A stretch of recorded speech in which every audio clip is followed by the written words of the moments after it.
Et l'anxiété ambitieuse, c'est ça. On atteint nos objectifs, c'est sûr, mais on détruit tout sur notre passage. À un moment donné de mon activité, je me souviens avoir pensé ça. Je suis arrivée là où je veux être, et je pensais tellement que maintenant, je serais capable de me reposer. Je pensais que quelqu'un serait fier de moi, qu'il y aurait de la joie. Et au lieu de ça, j'étais arrivée sur une terre brûlée parce que j'avais tout brûlé sur mon passage.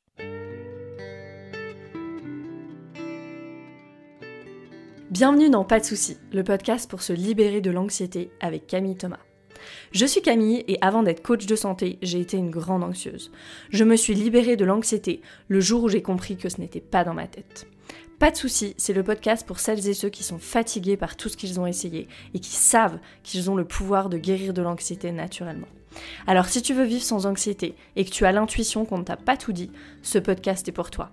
Je te retrouve tous les lundis pour explorer les pistes qui te permettront d'accéder au calme à l'intérieur de toi. Bienvenue dans cet épisode, je suis ravie de te retrouver, tout particulièrement pour ce sujet qu'est l'anxiété ambitieuse. J'avais fait un épisode de podcast il y a très longtemps sur le podcast, donc je me suis dit qu'il était vraiment temps d'en parler à nouveau parce que c'est un sujet absolument qui nous occupe, qui vous occupe, je le sais parce que je parle beaucoup par message privé avec vous, vous me partagez vos expériences et je vous remercie pour ça parce que ça nourrit énormément les sujets, les partages que je fais dans le podcast, donc je voulais redire ça aussi. J'avais fait il y a un moment un sondage sur Instagram pour savoir ce qui était le plus difficile dans l'anxiété ambitieuse. Et déjà, ce que ça m'a permis de réaliser, ces petites questions-là, c'est de réaliser qu'il y a tellement de femmes qui vivent ça. C'est juste quelque chose d'énorme, en fait. Je parle des femmes en particulier parce que je sens que c'est un sujet très féminin qui, voilà, j'ai l'intuition vient de la façon dont on a été éduqué, le célèbre « Sois parfaite », qu'on emporte partout avec nous. Et voilà, c'est pas pour rien que 80% des maladies auto-immunes, ce sont des femmes. Si tu veux creuser le sujet, je t'invite à lire Gabor Maté.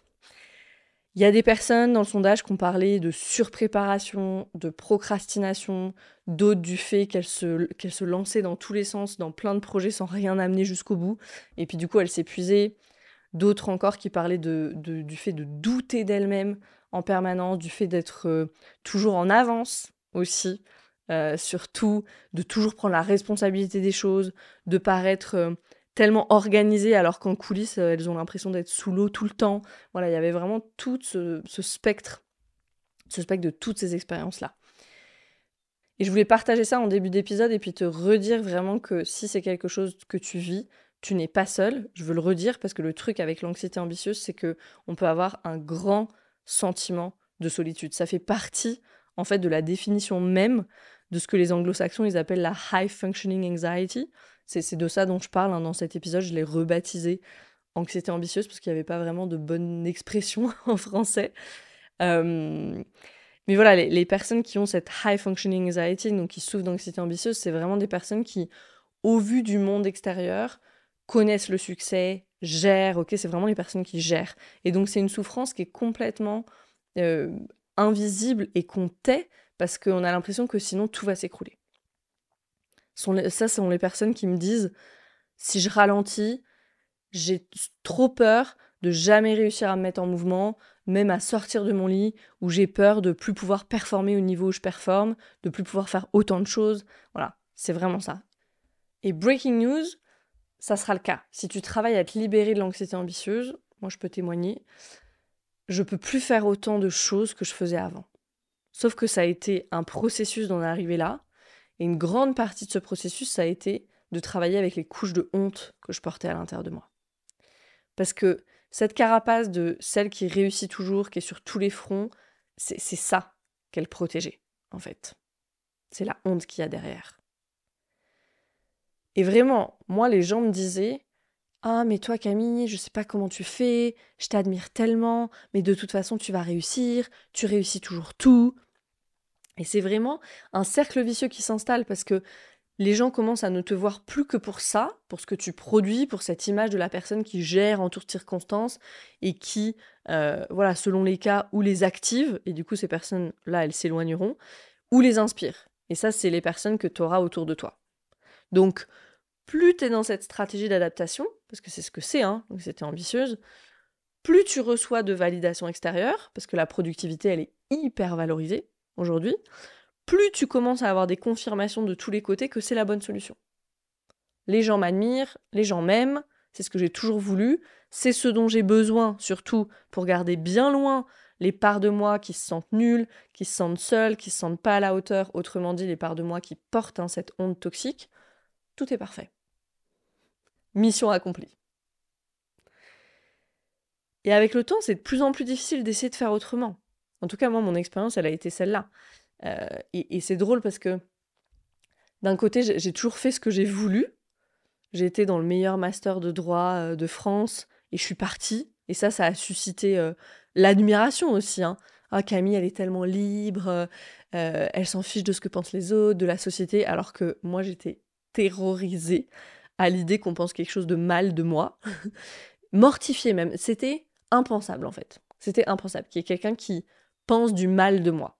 C'était la pire chose qui pouvait arriver. Tellement la pire chose que je l'avais reléguée bien profond et j'y pensais pas. En tout cas, j'avais toutes les façades en place et je laissais rien au hasard. Quand j'ai décidé d'arrêter mon prestigieux parcours de droit, là, c'était pour devenir entrepreneur, monter ma boîte, c'était quelque chose d'hyper valorisé aussi, en tout cas il y a quelques années. Et puis c'était au moment où la France, elle voulait être la Startup Nation. Voilà, il y avait énormément d'attention, d'argent qui arrivait dans ce milieu. Donc c'était presque plus prestigieux en fait. C'était presque plus prestigieux d'avoir son bureau à Station F que de devenir médecin. Bref. J'avais toutes les façades bien en place. Or, ce que je viens d'évoquer, le fait de faire, de gérer sur tous les plans, c'est le premier problème de l'anxiété ambitieuse. C'est la relation de cause à effet, la relation directe de cause à effet entre ta valeur personnelle et les cases cochées. Alors les cases cochées sur ta to-do list, les cases cochées au niveau culturel, sociétal, etc. Puisque la honte toxique qui est installée depuis si longtemps à l'intérieur, elle fait que tu peux pas trouver de valeur intrinsèque à juste qui tu es, la stratégie, c'est d'aller attacher ta valeur à quelque chose à l'extérieur de toi. Très bonne stratégie. Et la stratégie de l'anxiété ambitieuse, c'est la meilleure de toutes parce que elle est unanimement reconnue. On l'a dit, c'est la productivité. Combien est-ce que je peux en abattre en une journée ? Ce que je veux dire ici, c'est que l'anxiété ambitieuse, bien sûr, il y a plusieurs facteurs. Principalement, c'est notre histoire personnelle qui nous invite à adopter cette stratégie d'adaptation-là en particulier. Elle trouve sa source, cette anxiété ambitieuse, en premier lieu dans la honte toxique et en partie aussi dans un déséquilibre des énergies féminines, masculines. Si on remet un peu de contexte aussi historique, les femmes, elles sont arrivées dans un milieu du travail qui était très masculin. Les femmes se sont mises à travailler, les hommes travaillaient déjà. Donc, elles ont dû adopter des modes de fonctionnement qui étaient masculins à la base. Après, ça s'est doucement rééquilibré un petit peu. Et encore, on n'y est pas. Il y a toujours pas de salle de sieste pour les femmes enceintes dans toutes les entreprises. Ok. Donc, il y a ça aussi. Et du coup, ce qu'on va faire, c'est que on a beaucoup plus cette énergie masculine. Donc, on va tout faire depuis un espace de volonté, de se mettre un coup de pied dans les fesses, de « il faut ». Et moi, la première, je vais pas mentir, c'est un tel conditionnement que je dois m'attraper tout le temps, juste pour m'autoriser parfois à ne rien faire de productif. Et en plus, quand on est entrepreneur et qu'on aime profondément ce qu'on fait, c'est encore plus dur de poser ces limites-là parce que la frontière, elle est floue entre travail, plaisir, loisir. Il y a toujours ce « oui, mais j'aime ce que je fais ». Et donc la question, c'est quoi le risque ? De quoi t'as peur ? Ou plus précisément, de quoi les parts de toi protectrices, elles ont peur si tu travailles pas tout le temps, si t'es pas dans la productivité tout le temps. Qu'est-ce qu'il y a derrière ? Souvent, il y a ce truc de « j'ai peur que tout s'écroule ». Moi, je sais que j'étais là-dedans à 1000%. Et encore parfois, je me dis « ah, si je suis pas là, les choses risquent de se déliter, de pas aller aussi bien, etc. » Quand les choses s'accélèrent, qu'il y a un peu de stress, me mettre dans un tunnel de travail, ça reste ma stratégie d'adaptation principale, encore aujourd'hui. La différence aujourd'hui, c'est que je peux absolument le voir, il y a une grande conscience, et parfois ça revient. Et ce qu'il nous faut préciser sur le sujet de l'anxiété ambitieuse, c'est que c'est pas juste le fait de travailler beaucoup, ou même de gérer sur tous les fronts. C'est tout un package. Et ici, je vais être extrêmement transparente sur ce sujet parce que, comme celui de la honte toxique, ils sont intimement liés, hein, moi, je reviens de très loin. Très loin. Et on voit toujours les personnes comme elles sont maintenant, mais je pense que tu sens que je parle vraiment avec mes tripes, là, dans cet épisode, parce que je sais. Je sais pas que théoriquement, je sais viscéralement. Le besoin de garder la face, la peur que tout s'écroule, l'urgence à travailler encore plus dans les moments où mon corps, il en peut plus et que je suis moins efficace. L'anxiété ambitieuse, c'est un portrait robot, ou c'était un portrait robot de moi. Heureusement qu'il a bien évolué, mais qui revient parfois. Il faut être très honnête là-dessus. La différence maintenant, c'est que ça dure pas et je suis plus dans le fluidement fonctionnel, donc ça marche pas très longtemps. Il y a cette grande clarté qui me permet de voir. Ah, et c'est intéressant parce que c'est pas juste de la clarté, il y a aussi la compassion qui accompagne la clarté. De dire, oh waouh, ouais, dans ce moment, il y a vraiment pas d'autre solution là. Ok, super, je vais me déconnecter, puis travailler, ça va me permettre de me déconnecter pendant un moment, et puis après, je vais revenir. Et je vais être un peu plus régulée, donc je vais pouvoir voir ce qui s'est passé. Donc il y a beaucoup de... Ça reste une stratégie d'adaptation, mais en même temps, il y a beaucoup de recul, et du coup, il y a beaucoup plus de paix. Donc je vais traverser un petit peu les éléments de ce package de ce qu'est l'anxiété ambitieuse. Un premier élément, c'est l'incapacité à la présence, à être présent, présente. Je vous dis pas combien de fois, moi, mon mari, il a pu me dire « tu m'écoutes jamais ». Et vraiment, je ne comprenais pas pourquoi il disait ça. Moi, j'avais l'impression d'écouter, mais lui, il se sentait pas entendu, parce que in fact, j'étais ailleurs. Les seules compagnes avec qui j'étais en intimité, pendant des années, moi, c'était mes to-do list. Donc cette incapacité à être présente à d'autres aspects de sa vie, et aux autres, et aux personnes qui comptent énormément pour nous. Et c'est là où peut-être, enfin là où l'aspect tragique il est en fait, et très difficile. Un deuxième élément, c'est la déconnexion de pourquoi on fait les choses, de son pourquoi profond, de tout ce pourquoi on a commencé, ce qui nous nourrissait, ce qui nous est rêvé au début. L'épuisement qui arrive nécessairement avec l'anxiété ambitieuse nous vide complètement. Je me souviens, moi, comme j'ai pu être en mode robot à plein de moments dans mon activité, rien ne me touchait, je faisais ce que j'avais à faire. Et je crois qu'en un sens, ça m'a aidée, peut-être à certains moments, parce qu'il y a plein de dessous de l'entrepreneuriat, de mon activité en particulier, qui sont pas faciles, hein. Les critiques sur les réseaux, les personnes qui sont pas contentes alors qu'on donne déjà tellement, mais voilà, c'est comme ça, il y aura toujours ça. Et dans ces moments-là, dans ces moments où c'était difficile, me remettre au travail, c'était vraiment une stratégie d'adaptation hyper fonctionnelle pour moi. Mais le prix à payer, il est élevé, c'est la déconnexion. La déconnexion de ce que je suis en train de faire, la déconnexion de toute la passion et la joie et de mon pourquoi profond je fais les choses. Et ça, c'est problématique parce que du coup, on n'est pas nourri. Donc on fait, puis il n'y a rien en retour, on n'est pas nourri. Et donc ça amène cet épuisement. Donc c'est un cycle, vraiment un cercle vicieux. Et puis je l'ai un petit peu évoqué avec le premier élément, mais je vais le redire ici, la déconnexion de soi et des autres. Moi, j'avais une tendance plutôt évitante dans l'attachement. Donc l'isolement que procure le travail, d'être juste sur mon ordi, là, toute seule à faire mes trucs, c'était une vraie source de sécurité pour moi. Et il a fallu que je prenne conscience de ça. Et je me souviens que depuis que je suis très très jeune, ça a été une stratégie d'adaptation pour moi. Quand c'était le chaos complet dans la maison, réviser, apprendre encore plus, c'était mon refuge. Plus tard après, parce que vous le savez, on emporte ces stratégies d'adaptation dans la vie d'adulte, c'est devenu maladaptif, ça m'a fait m'éloigner de certaines relations, ça m'a fait m'éloigner de mes amis à certains moments de ma vie. Ça, c'est une chose que je regrette, c'est une chose dont j'ai dû faire le deuil. Et me laisser traverser, faire le deuil, c'est me laisser traverser par la tristesse d'avoir fait certains choix, de moments que j'ai pas vécu, d'amitiés qui se sont déliées à cause de ça.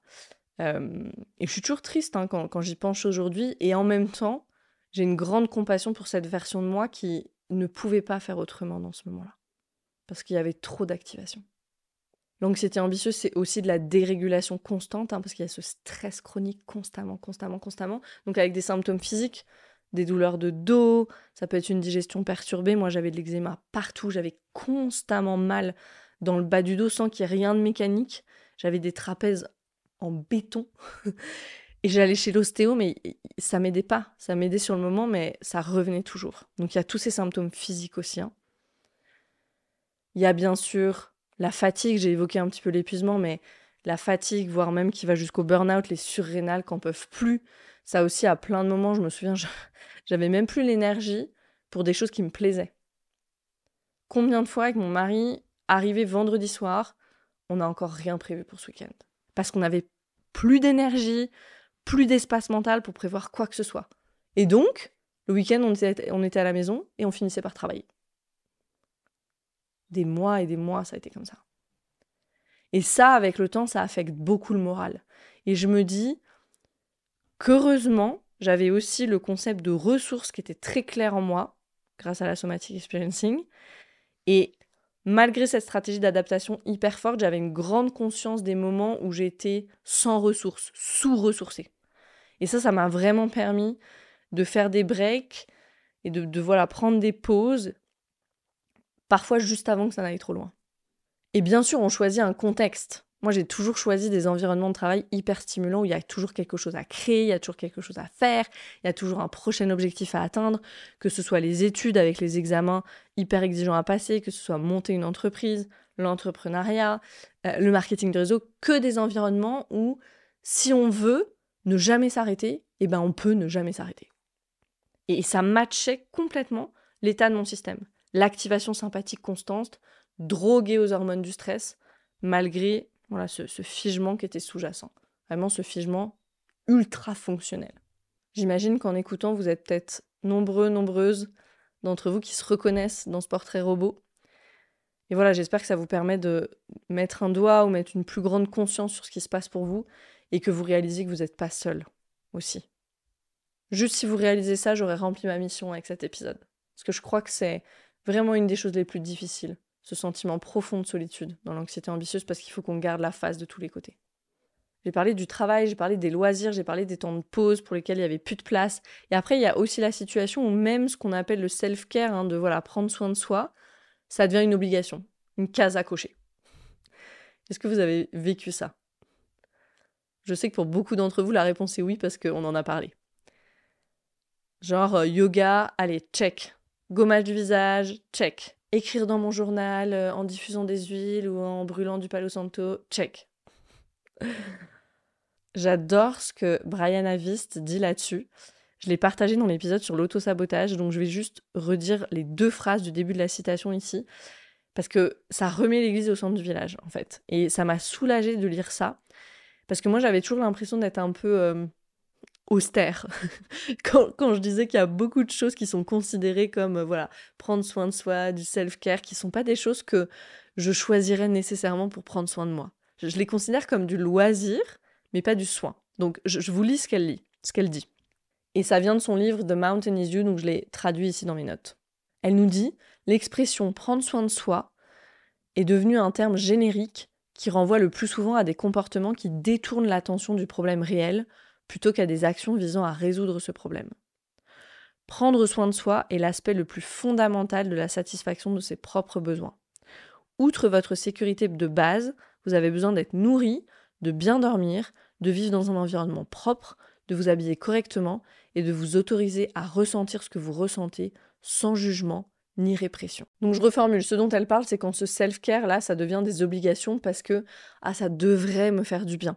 Alors que t'es déjà épuisé et peut-être la meilleure façon là de prendre soin de toi, et sûrement c'est de prioriser ton sommeil et de prendre rendez-vous chez l'ostéo. Mais voilà, on peut pas montrer ça sur Instagram, ça coche pas de case non plus dans la to-do list, donc on va brûler du Palo Santo. Mon conseil c'est, si le self-care ça devient un dictat, un item à cocher sur la liste, ne le fais pas. Et moi, j'ai mis du temps à me libérer de ça. Les gommages, les rituels, les masques, brûler de l'encens, nanana. Le monde du bien-être, il est truffé de toutes ces choses qui n'ont rien à voir, et ça, je veux vraiment insister là-dessus, toutes ces choses qui n'ont rien à voir avec la satisfaction de nos besoins profonds, dont parle Brian Avist, qui est la satisfaction de nos besoins corporels. Juste, on commence par ça, du besoin de se sentir en sécurité, d'être bien nourri, de bien dormir, de pouvoir exprimer ce qu'on a exprimé. Ça, c'est des besoins profonds. Ça n'a rien à voir avec brûler du Palo Santo.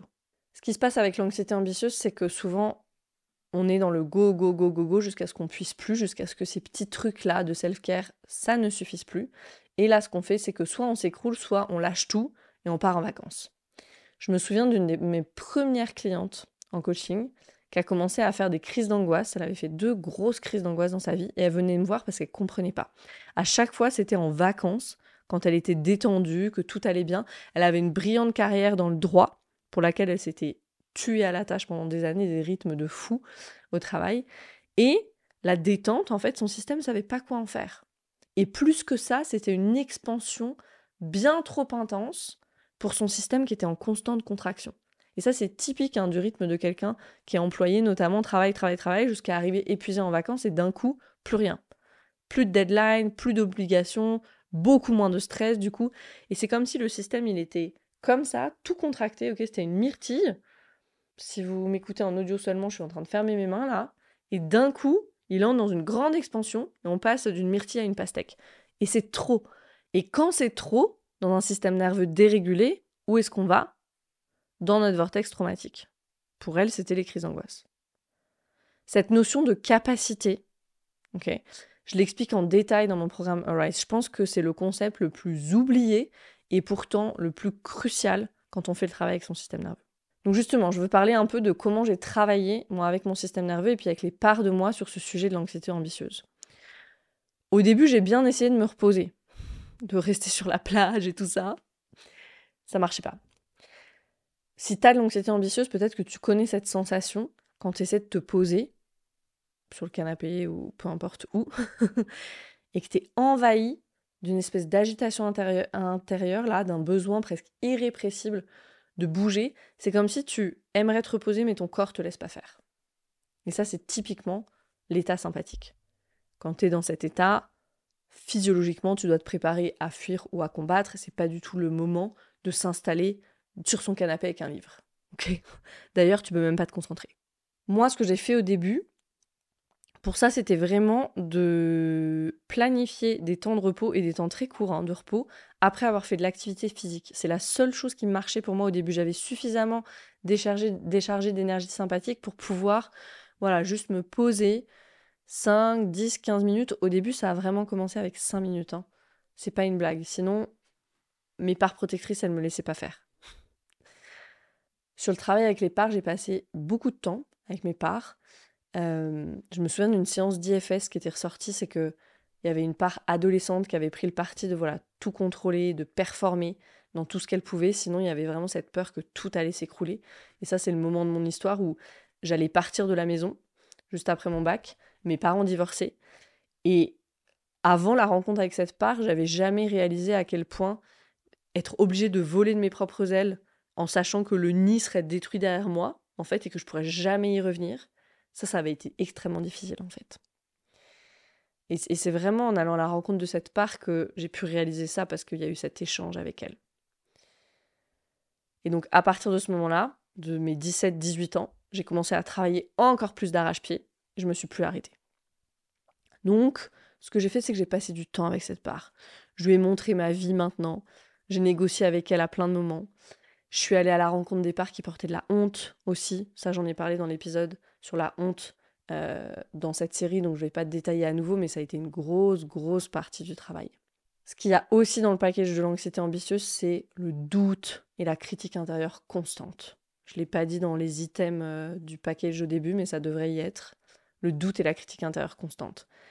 Et la critique intérieure, elle fait partie des parts protectrices de nous. Peut-être que c'est pas très intuitif, ça, et tu te dis, elle est plutôt destructive, cette part, pour une part qui essaye de me protéger. Et c'est ça le truc, et je veux le redire ici, c'est ça le truc avec les parts protectrices de nous, c'est que leur seul rôle, c'est de nous empêcher d'expérimenter la douleur. Et elles feront tout ce qui est en leur pouvoir pour arriver à leur fin avec très peu de considération pour les conséquences néfastes dans notre vie actuelle. Elles, leur mission, c'est éviter la douleur. Point. Et donc, quand tu vas à la rencontre de tes parts, que ce soit des parts protectrices, que ce soit des parts plus jeunes, pour pouvoir les apaiser, ces parts, pouvoir commencer à collaborer avec elles, ce que tu dois vraiment faire, c'est essayer de comprendre avec curiosité Quelle est leur intention? De quoi est-ce qu'elle me protège, cette part-là? On fait ce travail beaucoup dans mon programme Arise. Quelles sont les peurs de cette part? Est-ce que tu as peur de ne pas être aimé si tu fais pas tout ce qu'on attend de toi ou ce que tu penses que les autres attendent de toi? Est-ce que tu as peur d'être abandonné par les personnes que tu aimes et que tu respectes? Est-ce que tu as peur d'être critiqué? Je pense qu'on a tous et toutes ces peurs-là à des degrés différents. Le travail avec les parts, il est très efficace pour avoir de la clarté sur ce point et puis amener du soulagement aussi. Moi, ma bête noire, c'était le repos. Et ça va aussi très bien dans le package de l'anxiété ambitieuse. Ma critique intérieure, elle était maître dans l'art de me faire me sentir coupable quand je prenais du repos. Et je me souviens comme à plein de moments, j'ai pu me sentir nulle, faible, défaillante parce que j'avais besoin de 10 minutes de pause dans la journée. Aujourd'hui, ça me paraît lunaire, mais à ce moment-là, je le vivais comme un échec cuisant. Comment ça, je suis pas capable d'enchaîner? Et ça, c'était des journées où j'avais 6 clients dans la journée, je tournais un épisode de podcast, le soir, j'avais une masterclass, des journées que je pourrais plus jamais faire aujourd'hui. Mais ça me semblait pas assez. Et je me souviens des yeux de mon mari parfois, quand j'étais au bord de craquer, parce qu'il y a eu plein de moments comme ça, complètement incrédule. Il me disait, mais pose-toi un peu, ou ça, c'est pas grave, fais-le demain. Et moi, je me mettais dans une colère noire contre lui, parce qu'en vrai, j'étais dans une colère noire contre moi, il y avait une part tellement en colère de pas être capable d'en faire encore plus. Et donc le fait qu'il me dise ça venait activer cette part-là de façon hyper violente parfois. Et l'anxiété ambitieuse, c'est ça. On atteint nos objectifs, c'est sûr, mais on détruit tout sur notre passage. À un moment donné de mon activité, je me souviens avoir pensé ça. Je suis arrivée là où je veux être, et je pensais tellement que maintenant, je serais capable de me reposer. Je pensais que quelqu'un serait fier de moi, qu'il y aurait de la joie. Et au lieu de ça, j'étais arrivée sur une terre brûlée parce que j'avais tout brûlé sur mon passage. Il n'y avait plus personne autour de moi pour me donner les félicitations chaleureuses que j'attendais, parce que j'en avais parlé à personne de ce que je faisais. J'avais travaillé dans mon coin. Ça faisait des mois que j'avais pas pris le temps d'appeler une amie. Donc au lieu de la joie, il y avait du désespoir. Au lieu de me sentir remplie, il y avait du vide. Et ça a été un moment très difficile, ce moment de mon activité, super difficile. Et très difficile parce qu'en même temps, au niveau des objectifs, on va dire, concrets, j'étais là où je voulais être. Mais c'était un moment très dur et qui était le résultat de la façon directe dont j'avais fait les choses. Comme un bulldozer. Anxiété ambitieuse à 1000%. Donc il y a cette réalisation que j'étais sur une terre brûlée, que j'avais brûlée moi-même. Et puis vient s'ajouter à ça la souffrance de pas réaliser son plein potentiel. Je me sentais pas accomplie. Parce que mes peurs, elles étaient toujours là. Qu'est-ce qui va se passer quand les autres se rendront compte que je suis un imposteur? Que je suis pas aussi douée qu'ils le pensent, ou j'ai pas autant de connaissances qu'ils le pensent, etc. La meilleure illustration de ça, c'est la sortie de mon livre, Passer au mode de vie anti-inflammatoire, la première sortie de mon livre, en novembre 2021.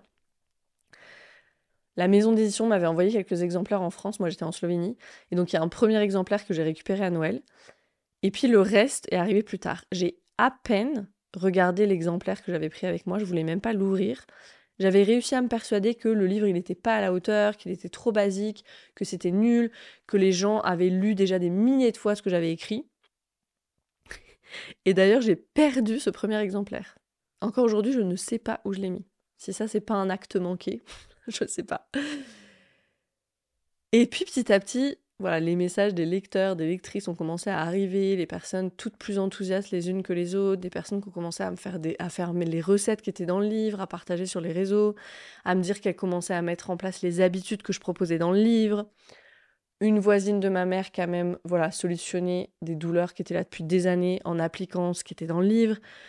Et à chaque histoire, à chaque message, moi, je tombais de ma chaise. Au début, je me disais, mais que les gens ils disaient ça pour me faire plaisir. C'était pas possible qu'ils puissent aimer ce que j'ai écrit. Et voilà à quel point ma critique intérieure était active. Ça prenait toute la place. Et il m'a fallu plusieurs semaines de messages répétés pour commencer à pouvoir croire que oui, peut-être que finalement, le livre aidait les gens et qu'il était plutôt bien fait. Et ça résume tout le paradoxe de l'anxiété ambitieuse. Je suis assez ambitieuse pour faire des grandes choses, et même faire des choses de qualité, mais je me détruis intérieurement dans le processus. Je me détruis intérieurement, ma connexion à moi, et je détruis autour de moi aussi la connexion aux autres. Il y a vraiment cette déconnexion totale entre la réalité à l'extérieur et la réalité à l'intérieur, dans l'anxiété ambitieuse. À l'extérieur, c'est un champ de fleurs, et à l'intérieur, c'est une terre brûlée. La personne qui souffre d'anxiété ambitieuse, elle peut être l'image même de la réussite, toujours à l'heure, toujours prête à aider les autres, etc. Mais à l'intérieur, c'est ce chaos, le sentiment d'échec, la nervosité constante, le paysage, il est celui-là.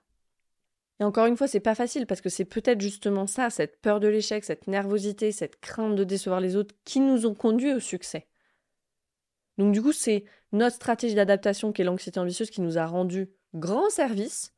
Et maintenant, j'y attache mon succès et je vais même ajouter ma survie. Parce que le salaire qui arrive avec là où je suis arrivée professionnellement, ça, c'est ce qui me permet de vivre, de survivre. Il y a cette énergie de survie attachée à l'argent. Quand je suis entrepreneur, si j'arrive au résultat auquel je voulais, il y a une somme d'argent associée à ça.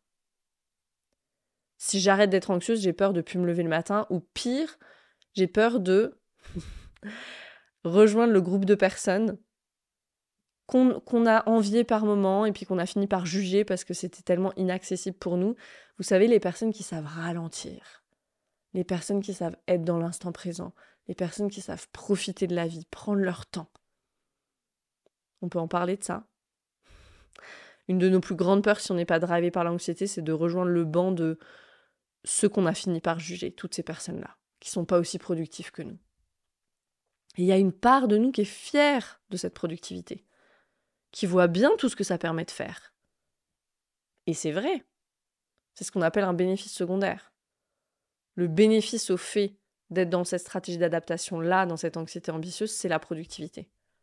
La croyance subconsciente, c'est plus je suis anxieuse, plus je suis productive. Et c'est ça qu'il faut changer. En plus je suis reposée, plus je suis productive. Nouvelle croyance. Tellement important de prendre conscience de ça.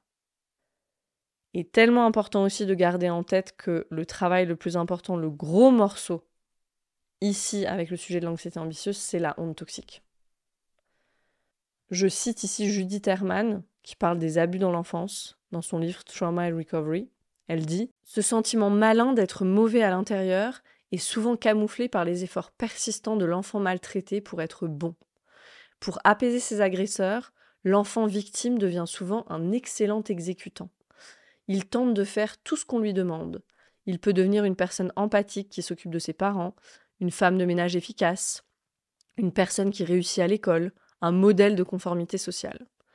Il apporte à toutes ces tâches un zèle perfectionniste, poussé par le besoin désespéré de trouver grâce aux yeux de ses parents. À l'âge adulte, cette compétence forcée prématurément peut conduire à une réussite professionnelle considérable. Cependant, aucune de ces réalisations dans le monde n'est à mettre à son crédit, car la personne perçoit généralement sa performance comme inauthentique et fausse.